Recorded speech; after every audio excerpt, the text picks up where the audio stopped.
Donc aujourd'hui, nous allons continuer notre thème sur les bienfaits d'être dans la présence de Dieu. Il y a certains aspects qu'on n'a pas pu aborder la semaine dernière. Et nous avons aussi remarqué que le ministère de la parole était un peu rapide. Donc aujourd'hui, nous allons essayer un peu de nous atteler, de nous efforcer donc à présenter ces points-là. Et nous comptons sur le Seigneur. Nous avons l'assurance parce que la grâce du Seigneur est avec nous. Au nom de Jésus. Amen.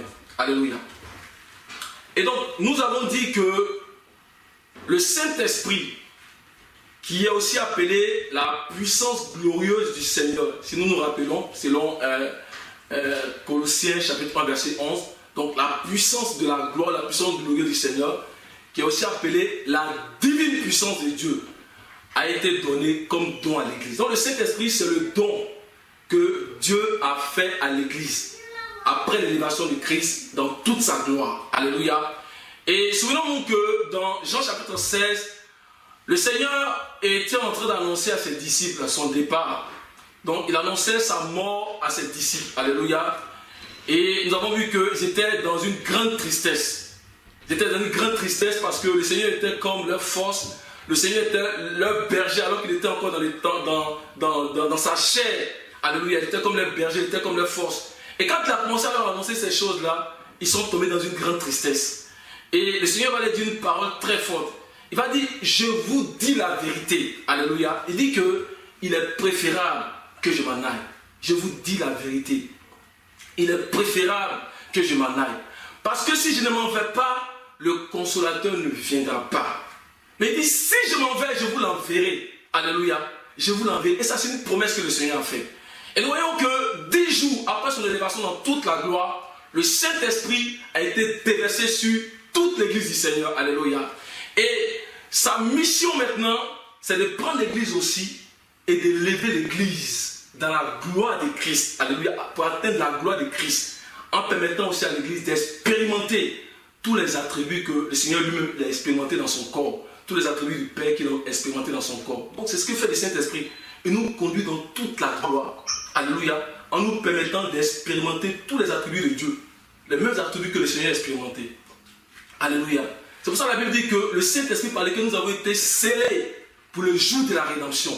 On est scellés à lui, on est liés à lui jusqu'à la dernière rédemption. Alléluia. Il fait un travail pour nous amener à la dernière rédemption. Alléluia. Et la Bible dit dans le livre de Romains chapitre 8 verset 11, on va pas le dire, que si l'esprit de celui qui a ressuscité Jésus-Christ d'entre les morts habite en vous, alléluia, c'est lui qui a ressuscité Jésus-Christ d'entre les morts rendra aussi la vie à votre corps mortel.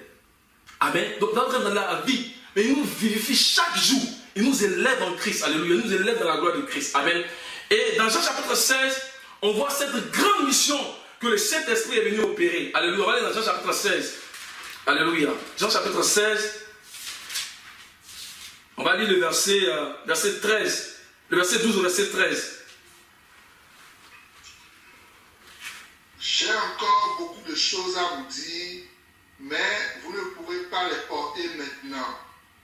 Quand le consolateur sera venu, l'Esprit de vérité, il vous conduira dans toute la vérité, car il ne parlera pas de lui-même, mais il dira tout ce qu'il aura entendu, et il vous annoncera les choses à venir. Amen. Il dit que l'Esprit de vérité, verset 13, quand le consolateur sera venu, l'Esprit de vérité, il vous conduira dans toute la vérité. Donc il vous conduira, il vous élèvera. Alléluia. Parce qu'au fur et à mesure qu'on s'expose à la vérité, l'Esprit nous élève. Alléluia. Dans la gloire de Dieu. Amen. Et nous voyons aussi qu'il faut l'influence de toute la vérité pour que l'Église puisse rentrer dans sa gloire. Il vous conduira dans toute la vérité. S'il n'y a pas toute la vérité, l'Église ne peut pas rentrer dans sa gloire. Il faut l'influence de toute la vérité pour que l'Église puisse rentrer dans la gloire de Dieu. C'est vraiment important. C'est pourquoi nous parlons de la vérité. La Bible dit que Christ il est venu avec la grâce et la vérité. Alléluia. Et donc au fur et à mesure qu'on ouvre les Écritures, au fur et à mesure qu'on écoute la parole de Dieu, l'Esprit lui-même nous conduit dans toute la vérité. Il ouvre notre esprit pour que nous puissions comprendre les choses que nous lisons, pour que nous puissions comprendre les choses que nous entendons. Amen. Mais on se pose la question de savoir, mais quelle est cette vérité? Quelle est cette vérité dans laquelle l'Esprit nous conduit? On parle de la vérité, mais c'est quoi la vérité? Le verset 14 va venir répondre à cette question. Mon frère, le verset 14. Il me glorifiera parce qu'il prendra de ce qui est à moi et vous l'annoncera. Alléluia. Donc la vérité dans laquelle l'Esprit nous conduit, c'est celle qui glorifie Jésus-Christ par l'enseignement. Alléluia. La vérité dans laquelle l'Esprit nous conduit, c'est celle qui témoigne de Jésus-Christ. Les témoins de Jésus-Christ, c'est l'esprit de la prophétie. La vérité dans laquelle l'Esprit nous conduit, c'est celle qui exalte à Jésus-Christ pour que l'Église soit à même d'accomplir sa mission, qui est de parvenir à la plénitude de l'image et de la ressemblance de Christ. C'est ça. La vérité dont l'Esprit nous enseigne, alléluia, c'est d'aller chercher les choses qui sont en Christ. Ces choses qui sont nécessaires pour notre accroissement. Ces choses qui sont nécessaires pour l'édification de l'Église. Alléluia. C'est pourquoi il a dit, il me glorifiera. Il glorifie Christ. Le message de l'Évangile glorifie Christ. Alléluia. Parce qu'il prendra de ce qui est à moi. Alléluia. Il prend de ce qui est en Christ, qui est la parole vivante. Et il nous l'annonce. Alléluia. Et c'est dans ça qu'il nous conduit. Amen. Donc que Dieu nous aide vraiment à chaque fois que nous regardons les Écritures, à chaque fois que nous écoutons la parole, de faire attention à l'esprit de la prophétie. Cet esprit qui témoigne de Christ. Alléluia. C'est vraiment important. Alléluia. Et donc nous voyons que c'est l'esprit qui conduit toutes choses. Nous voyons que c'est l'esprit qui nous enseigne toutes choses. Alléluia. Donc toute la provision dont nous avons besoin pour parvenir à la gloire se trouve dans le Saint-Esprit. Mes frères, toute la provision dont on a besoin pour parvenir à la gloire se trouve dans le Saint-Esprit. Le Seigneur dit, c'est lui qui va vous conduire dans toute la vérité. Toute la provision dont tu as besoin, mon frère, dont tu as besoin, ma soeur, pour parvenir à la gloire, se trouve dans le Saint-Esprit. Amen. Et la semaine passée, nous avons pris l'exemple de l'ancienne église, alléluia, de l'ancienne église israélienne.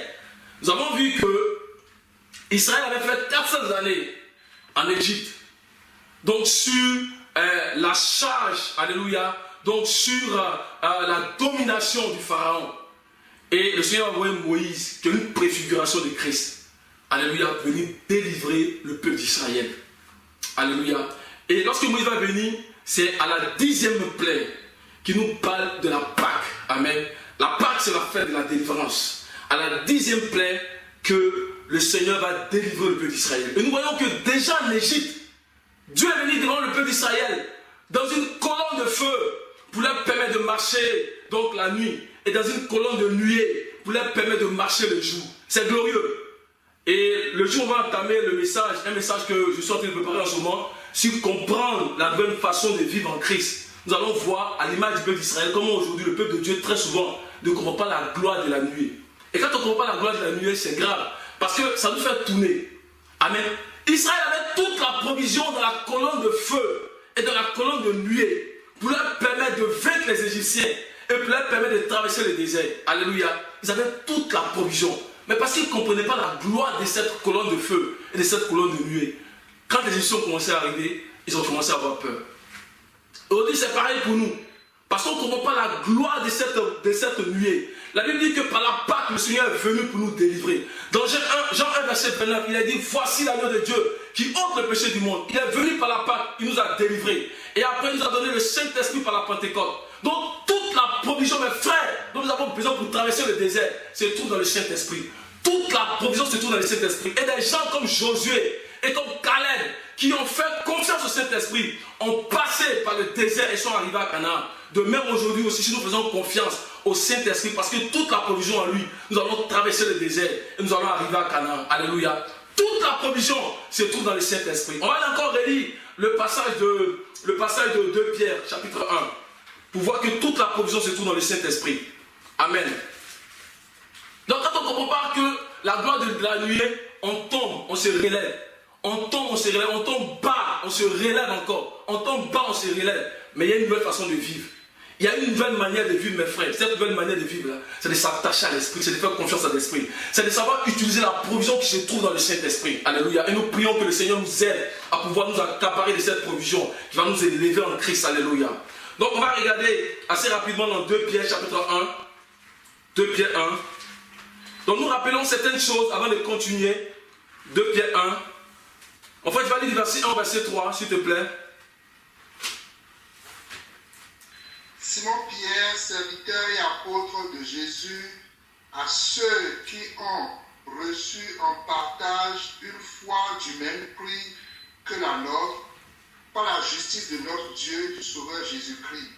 Que la grâce et la paix vous soient multipliées par la connaissance de Dieu et de Jésus notre Seigneur. Verset 3. Comme sa divine puissance nous a donné tout ce qui contribue à la vie et à la piété, au moyen de la connaissance de celui qui nous a appelés par sa propre gloire et par sa vertu. Amen. Nous voyons que donc les passages s'attachent. Les passages sont interdépendants. Interdépendants, comme on va le voir tout à l'heure. Les passages sont complémentaires. La Bible est complémentaire parce que la vérité c'est une personne. La vérité c'est Christ. Alléluia. L'apôtre Pierre ici nous dit que sa divine puissance, dont le Saint-Esprit nous a donné tout ce qui concourt à la vie et à la piété. Amen. Pour nous dire que toute la provision se trouve dans le Saint-Esprit. Il nous a donné tout ce qui concourt à la vie et à la piété. Amen. Mais on dit au moyen de la connaissance. Au moyen de la connaissance de Christ. Amen. Donc ça rejoint un peu le passage de Jean chapitre 16 que nous venons de voir tout à l'heure qui dit qu'il me glorifiera parce qu'il prendra ce qui est de moi et vous l'annoncera. Donc au moyen de la connaissance, au fur et à mesure que nous commençons à connaître Christ, alléluia, nous commençons à toucher la vie. Nous commençons à rentrer dans les sentiers de la vie. Alléluia. La vie éternelle, c'est qu'ils te connaissent, toi le seul vrai Dieu et celui que tu as envoyé, Jésus-Christ. Nous commençons à vivre selon le comportement qu'il faut. Alléluia. Le comportement, c'est la piété. La piété, c'est Christ même qui vit en nous. Nous commençons à vivre selon Christ, notre vie en Christ. Alléluia. Donc, le Saint-Esprit a toute la provision. Comme sa divine puissance nous a donné tout ce qui concourt à la vie et à la piété. Alléluia. Donc, nous comprenons qu'une assemblée qui a fait l'expérience du baptême de l'Esprit peut expérimenter toute la vérité. Alléluia. Et se tenir dans cette vérité jusqu'à la fin. Puisque c'est le Saint-Esprit qui est à la base de toutes les choses. Donc une expérience, une assemblée, une église qui a fait l'expérience du baptême. C'est quand nous parlons toujours de la Pentecôte, nous prions pour que le Saint-Esprit vienne nous baptiser. Parce qu'une église qui a fait l'expérience du baptême, mes frères, peut se tenir dans cette vérité, dans toute la vérité, et être élevée pour atteindre la plénitude de l'image et de la ressemblance de Christ. Et la semaine dernière, nous avons vu que l'apôtre Paul a commencé à prier pour les églises de son époque, pour qu'elles rentrent dans cette vérité. Amen. Pour qu'elles rentrent en fait dans vraiment cette vérité. Il a commencé à prier pour les assemblées. On a vu l'exemple de l'église d'Éphèse. On a vu l'exemple de l'église de Colosse. On a vu l'exemple de l'église de Thessalonique. Ça c'était juste un échantillon qu'on voulait prendre. Quand vous prenez toutes les églises Corinthe, l'église de Corinthe, l'apôtre Paul a prié pour qu'elle rentre dans toute la vérité. C'est vraiment important. Amen. Et dans sa première lettre, par exemple, aux Thessaloniciens, on voit que cette sémence-là, de la foi, de l'amour et de l'espérance, était vraiment manifeste au sein de cette assemblée. Nous avons dit qu'il faut que la sémence soit au milieu de nous. Amen. Et puisque la sémence était au milieu d'eux et qui s'attachait à ces choses-là, qui sont précieuses aux yeux de Dieu, nous avons vu que l'apôtre Paul a commencé à prier pour eux. Et dans sa deuxième lettre, on a vu qu'elles ont commencé à aller de façon croissante, ces choses-là. Alléluia. On va les revoir encore. Amen. On va les revoir. Dans 1 Thessaloniciens, on va lire le chapitre 1. Donc du verset 1 au verset 3, s'il te plaît, mon frère. Paul et Sylvain et Timothée à l'église des Thessaloniciens qui est en Dieu le Père et en Jésus-Christ le Seigneur. Que la grâce et la paix vous soient données. Nous rendons continuellement grâce à Dieu pour vous tous, faisant mention de vous dans nos prières, nous rappelons sans cesse l'œuvre de votre foi, le travail de votre charité et la fermeté de votre espérance en notre Seigneur Jésus-Christ devant Dieu notre Père. Amen. Donc l'apôtre Paul dit, il a entendu parler. Dans certaines de ses lettres, comme à Éphèse, il dit, j'ai entendu parler. Amen. Que vous vous efforcez dans ces choses-là. Et parce qu'il s'est forcé dans ces choses, il a prié pour qu'il rentre dans une autre dimension. C'est-à-dire que ces choses deviennent abondantes au milieu d'eux. Est-ce que vous comprenez? Et donc quand il a prié, dans sa deuxième lettre, on voit qu'ils ont commencé à vivre dans cette réalité. Amen. Ils ont commencé vraiment à vivre dans cette réalité. Et c'est ce que nous voulons voir au milieu de nous. C'est ce que nous voulons voir dans les assemblées du Seigneur. Que ces choses qui sont précieuses aux yeux de Christ puissent être abondantes. Alléluia. On va aller dans 2 Thessaloniciens pour voir après la prière de Paul. Alléluia. Et nous allons voir que Paul n'a pas seulement prié une fois. Il prie de façon constante. Dans d'autres versions, il dit que, dans d'autres passages, il dit que à cause de cela, il fléchit les genoux. Donc il prie de façon constante, alléluia, pour que les assemblées rentrent dans cette dimension. Parce que s'il n'y a pas cette dimension, il n'y a pas d'élévation en Christ, alléluia. Mes frères de Québec, mes frères ailleurs, s'il n'y a pas cette dimension, il n'y a pas d'élévation en Christ, alléluia. On va y aller donc dans 2 Thessaloniciens chapitre 1. Que le Seigneur étende nos limites, mes frères. Que le Seigneur étende nos limites. Que le Seigneur étende nos limites. Mais il n'y a pas quelqu'un qui dit Amen. Que le Seigneur étende nos limites. Alléluia. Amen. Donc on va aller dans 2 Thessaloniciens chapitre 1. Donc à partir du verset... Oui, vas-y mon frère, oui. Du verset 1 à quel verset? Jusqu'au verset 3. Là j'y vois. Paul et Sylvain, Timothée à l'église des Thessaloniciens qui est en Dieu notre Père et en Jésus-Christ le Seigneur. Que la grâce et la paix vous soient données de la part de Dieu notre Père et du Seigneur Jésus-Christ. Nous devons, à votre sujet, frères, rendre continuellement grâce à Dieu, comme cela est juste, parce que votre foi fait de grands progrès et que la charité de chacun de vous, tous à l'égard des autres, augmente de plus en plus. Amen. Votre foi fait de grands progrès. Alléluia. Donc il a entendu parler dans sa première lettre. Et il a commencé à prier. À Éphèse, il dit, ayant entendu parler, il a commencé à prier. Et dans sa deuxième lettre, on voit que leur foi a commencé à faire de grands progrès. Parce qu'il faut parvenir à la perfection de la foi. Alléluia. Il faut parvenir à la perfection de la foi. On le voit avec le voyage du patriarche Abraham. De Genèse chapitre 15, verset 6, et à Genèse chapitre 22, que l'apôtre Jacques reprend dans Jacques chapitre 2. Dans Genèse chapitre 15, le verset 6, on nous dit qu'Abraham a cru en Dieu et Dieu lui a imputé c'est la justice. Alléluia. Donc Dieu a comme crédité la justice du patriarche Abraham.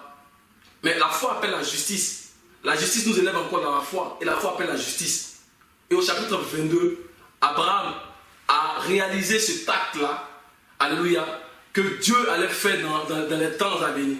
Donc de vouloir offrir son fils Isaac en holocauste. Et Jacques va répondre cela dans Jacques chapitre 2. Il dit que par les œuvres, le patriarche Abraham, par les œuvres, sa foi a été rendue parfaite. Donc notre foi doit aller de progrès en progrès, mes frères. Notre amour, notre charité doit aller de progrès en progrès. C'est pourquoi nous avons loué les sujets du frère ce matin. Nous devons nous parler selon la vérité. L'apôtre Paul, il n'a pas eu foi aux yeux en parlant au frère, à l'apôtre Pierre. Alléluia, qui était comme une colonne. Nous devons nous parler selon la vérité. Il faut que l'amour aille grandissant. Il faut que la foi aille grandissant. Alléluia. Et c'est comme ça qu'on est élevé de plus en plus pour atteindre la plénitude de l'image et de la ressemblance de Christ. Alléluia. Dans l'âge dans lequel nous sommes, c'est l'âge de la foi. Mais c'est aussi l'âge de l'esprit. Alléluia. Et ces choses sont disponibles, mes frères. Être élevé en Christ dans toute cette vérité, dans toute cette dimension, c'est disponible, mes frères, pour tous ceux qui obéissent à la foi. Et nous avons dit que l'obéissance de la foi, c'est un certain nombre de choses que le Seigneur nous demande de faire en lien avec sa parole. Pas avec autre chose, mais en lien avec sa parole. Et quand tu commences à le faire, alléluia, tu mets ta foi en exergue. Et parce que tu as mis ta foi en exergue, la puissance qui est dans cette parole-là, elle vient te remplir. Elle te remplit, elle commence à t'élever. Alléluia. C'est pour ça que l'apôtre Paul dit que tous les ministères que Dieu a donnés, et même son apostolat, c'est d'amener les païens à l'obéissance de la foi. Il n'y a pas autre chose, mes frères. Ce que le Seigneur fait, c'est d'amener l'église à l'obéissance de la foi, c'est-à-dire à l'obéissance de l'évangile. Alléluia. Nous allons aller voir dans Romains chapitre 5, le verset 1 au verset 5. Romains chapitre 1, pardon, le verset 1 au verset 5. Pour voir le travail que le Seigneur est en train de faire, c'est d'amener les païens, c'est de nous amener, c'est d'amener l'église à l'obéissance de la foi. Quand on parle de l'obéissance de la foi, il dit que c'est un certain nombre de choses que Dieu nous donne, que nous devons faire en lien avec sa parole. Et quand nous le faisons, nous mettons notre foi en exergue. Alléluia. Romains chapitre 1, verset 1 au verset 5.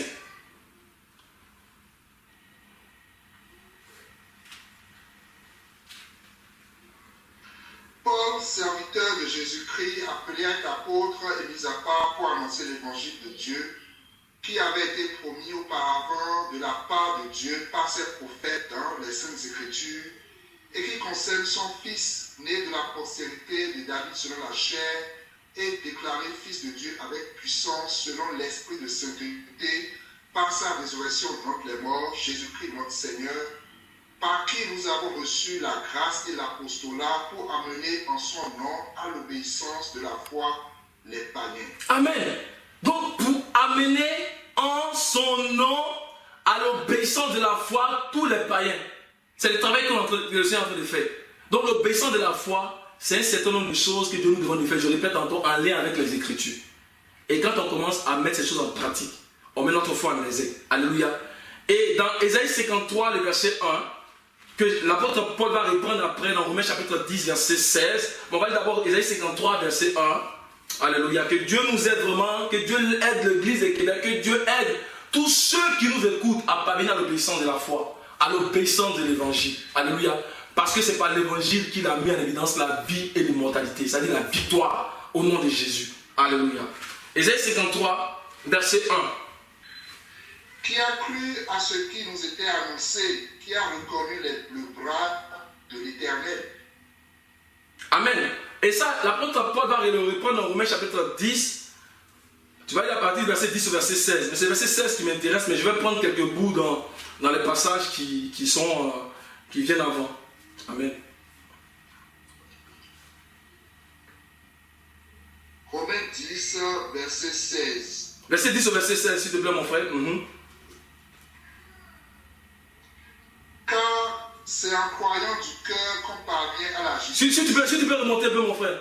Si tu peux remonter un peu, mon frère. Il y a un autre bout que je viens de voir tout à l'heure. Vas-y un peu, s'il te plaît. À partir de quel verset? Verset 9. Où il a dit Moïse a dit. Où il a dit Moïse a dit. Alléluia. Moïse a dit à partir du verset 5. Vas-y mon frère, vas-y. En effet, Moïse définit ainsi la justice qui vient de la loi. L'homme qui mettra ces choses en pratique vivra par elle. Mais voici comment parle la justice qui vient de la foi. Ne dis pas en ton cœur qui montera au ciel, c'est en fait descendre Christ, ou qui descendra dans l'abîme, c'est faire remonter Christ entre les morts. Amen. Attends mon frère, on va expliquer ce petit bout là. On dit Moïse a dit, parce que de son temps, effectivement, Moïse a parlé de ces choses. Mais avant, dans son temps, nous étions dans l'âge de la loi. Amen. Et dans l'âge de la loi, c'est l'homme futile et inutile. C'est-à-dire que l'homme qui a chuté, qui était en exergue. Donc, ce n'était pas possible. Bien que Moïse a dit, ce n'était pas possible. Alléluia, que les gens puissent mettre en pratique la loi. Amen. Mais nous sommes dans l'âge de la foi. Nous sommes dans l'âge de l'esprit. Alléluia. Et dans cet âge, c'est possible. Continue, mon frère. À partir du verset 8. Que dit-elle donc? La parole est près de toi, dans ta bouche et dans ton cœur. Or, c'est la parole de la foi que nous prêchons. Si tu confesses de ta bouche le Seigneur Jésus, et si tu crois dans ton cœur que Dieu l'a ressuscité des morts, tu seras sauvé. Car c'est en croyant du cœur qu'on parvient à la justice, et c'est en confessant de la bouche qu'on parvient au salut, selon ce que dit l'Écriture. Quiconque croit en lui ne sera point confus.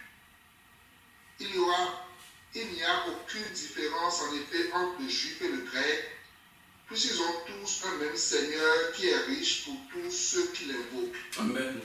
Car quiconque invoquera le nom du Seigneur sera sauvé. Comment donc invoqueront-ils celui en qui ils n'ont pas cru? Et comment croiront-ils en celui dont ils n'ont pas entendu parler? Et comment en entendront-ils parler s'il n'y a personne qui prêche? Et comment y aura-t-il des prédicateurs s'ils ne sont pas envoyés, selon qu'il est écrit? Qui sont beaux les pieds de ceux qui annoncent la paix, de ceux qui annoncent de bonnes nouvelles. Mais tous n'ont pas obéi à la bonne nouvelle.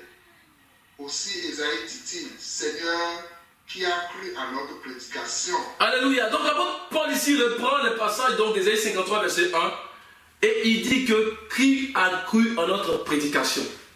Quand Ésaïe a dit en fait Ésaïe 53 verset 1, qui a cru en ce qui nous était annoncé. Alléluia. C'était donc un mystère pour parler en fait de l'évangile. Et il dit que qui a cru, alléluia, qui tous n'ont pas obéi à notre prédication. Amen mes frères. La foi, elle est pratique. La foi, elle se révèle dans les actions. La foi, c'est le nom de cet âge. Amen.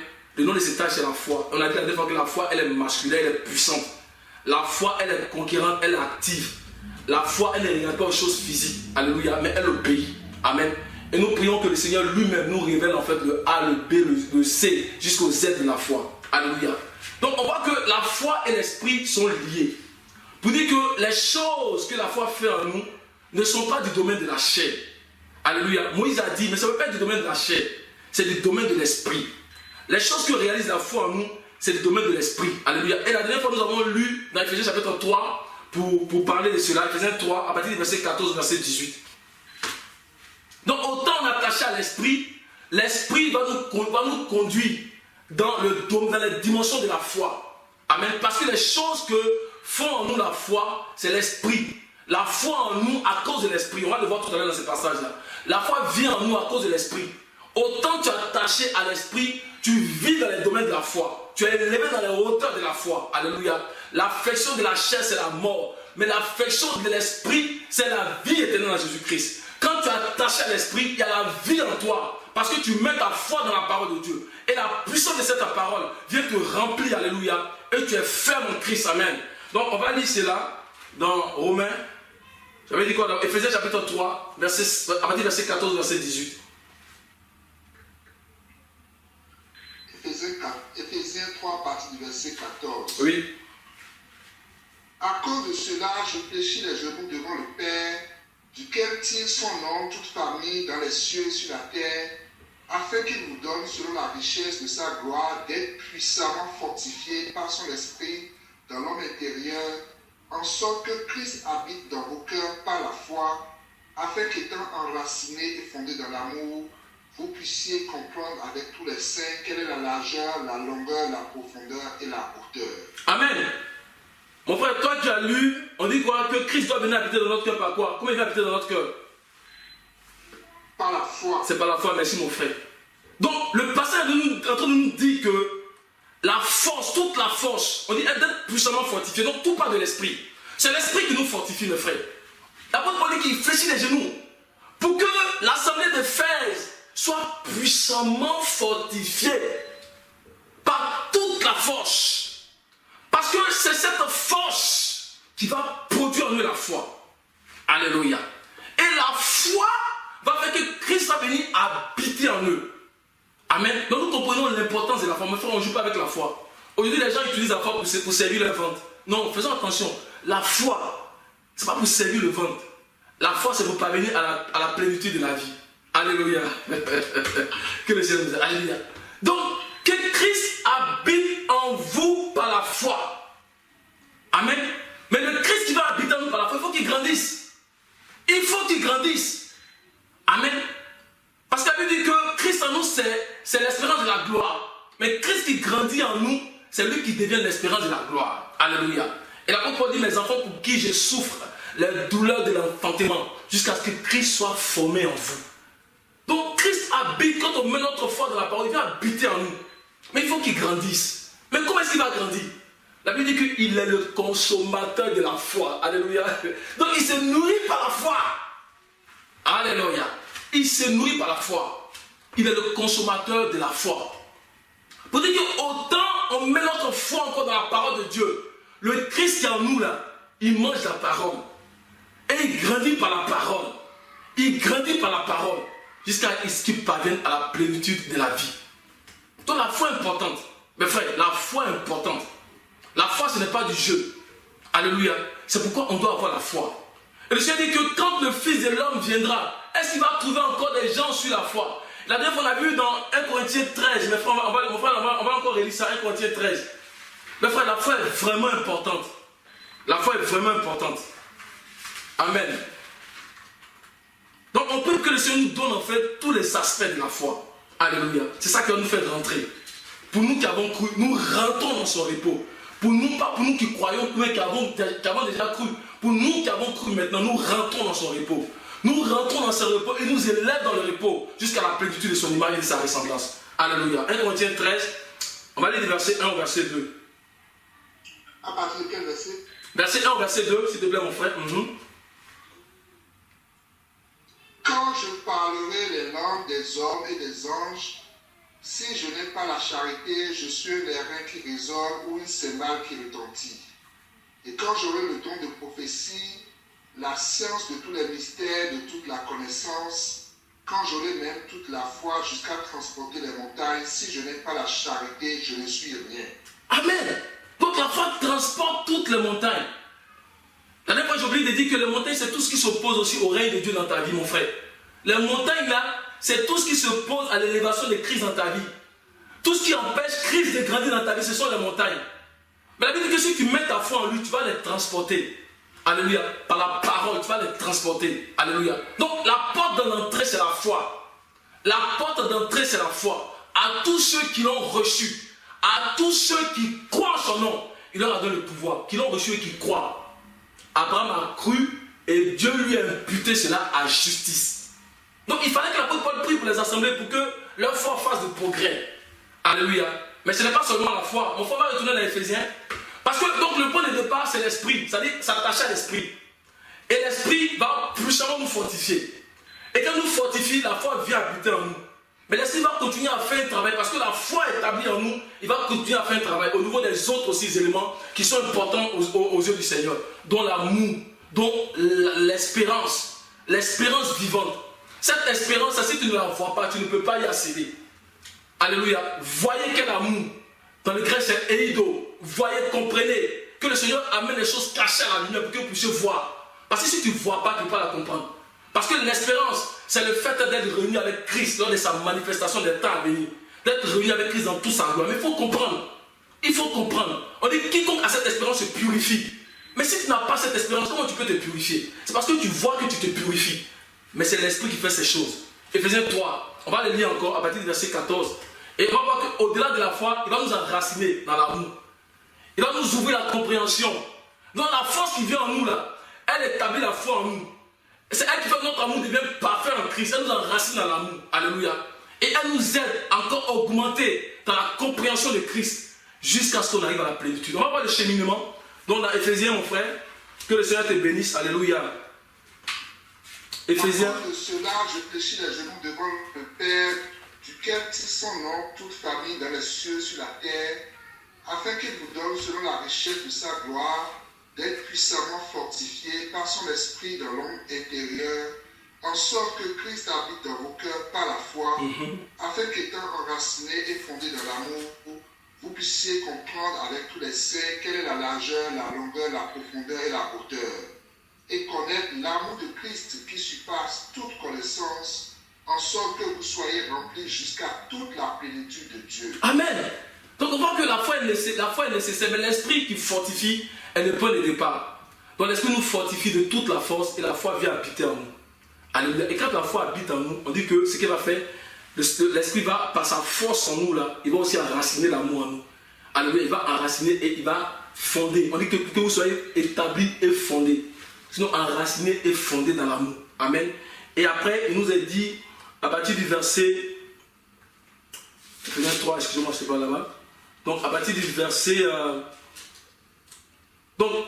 partir du verset 16, afin qu'il vous donne, selon la richesse de sa gloire, d'être puissamment fortifié par son esprit dans l'homme intérieur, en sorte que Christ habite dans vos cœurs par la foi, afin qu'étant enraciné, mais ça part de la force de l'esprit, vous comprenez, étant enraciné, fondé dans l'amour, vous puissiez comprendre. Amen. Donc l'amour va nous apporter la bonne compréhension de Christ. Mais c'est que lorsqu'on est établi, on est enraciné dans l'amour, qu'on commence à comprendre ces choses-là. Alléluia. Et on va comprendre de profondeur en profondeur. Et à la fin du verset 19, on dit jusqu'à toute la plénitude. Donc il y a un processus qui est vraiment important. Alléluia. Et c'est là que l'ennemi agit. Venir trouver notre foi. Amen. Venir comme en fait éprouver notre foi. Mais l'apôtre Jacques dit de